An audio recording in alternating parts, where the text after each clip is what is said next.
We have a cupboard in our kitchen that is filled with coffee mugs. Now, I'm not exactly sure why, because I drink out of the same one every time, but that's another story.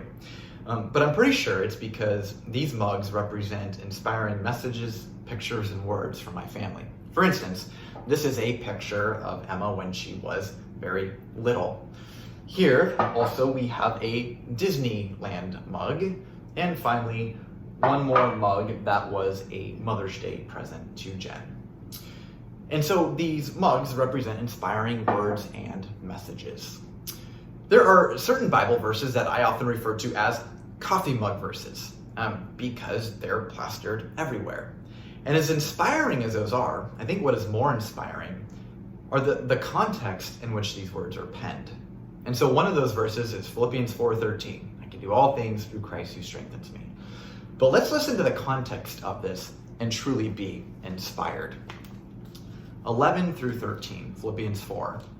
I am not saying this because I am in need, for I have learned to be content in whatever the circumstances. I know what it is to be in need, and I know what it is to have plenty.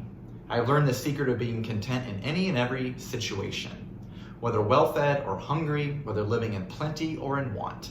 I can do all things through him who gives me strength. One of the things that enabled Paul to go all in with his faith was learning the secret of being content with a little or a lot.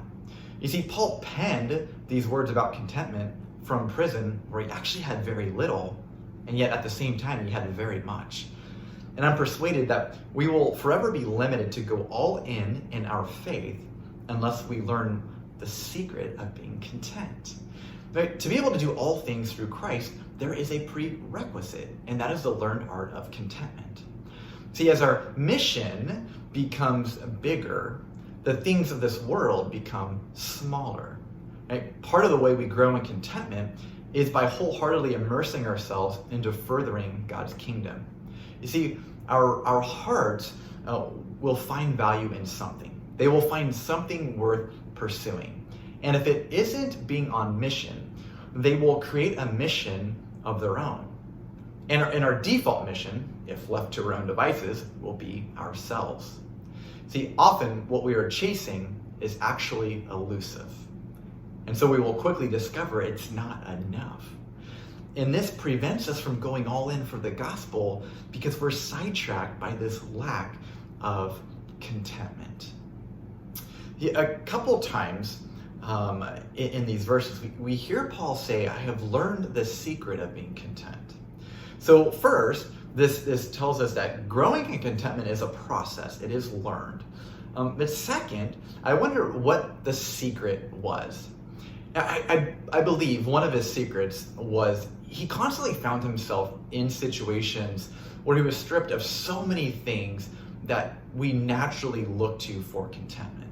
And therefore, I think it provided Paul such a unique opportunity to truly discover that that he could find contentment in God himself, right? Elsewhere, Paul says that in his weaknesses, God's power rested upon him. Now, this can be a fearful place to be, because I think when we find ourselves here, we naturally try to fill our lives with the things that we've been looking to as our source of contentment. But I think the secret Paul is saying is, even when those things are stripped away, there is contentment in God himself in living on that mission. So I want to leave you with this question. Which aspect of your life is your contentment dependent upon something outside of God? And then finally, how will you go about shifting the source of your contentment? I'm persuaded as you and I do this, that we will be able to go all in living out our faith.